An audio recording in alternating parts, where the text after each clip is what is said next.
বহুদিন ধরেই গুঞ্জন শোনা যাচ্ছিল যে ত্রিপুরা প্রদেশ বিজেপির সভাপতি পরিবর্তিত হবে।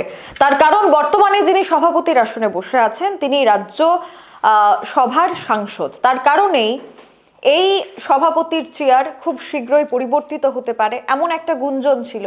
আর তারই মধ্যে এবার ত্রিপুরা প্রদেশ বিজেপি সতর্ক করলো যে একজন ব্যক্তি নাকি নিজেকে ভাবী সভাপতি বলে প্রচার করছে।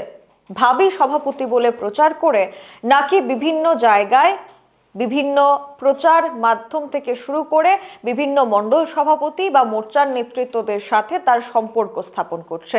তার কারণে আগে থেকেই বিজেপির পক্ষ থেকে একটি প্রেস বিবৃতিতে জানিয়ে দেওয়া হয় এই ব্যক্তি থেকে সতর্ক থাকতে।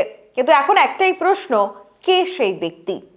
কে সেই ব্যক্তি যে দিল্লির নেতৃত্বদের আদেশ ছাড়া কিংবা ত্রিপুরা নেতৃত্বদের আদেশ ছাড়া ত্রিপুরা প্রদেশ বিজেপির সভাপতি হওয়ার স্বপ্ন দেখছে? এখনকার মতো সংবাদ এখানেই শেষ করছি। পরবর্তী গুরুত্বপূর্ণ খবরাখবরের জন্য চোখ রাখুন সোশ্যাল বাংলায়। নমস্কার।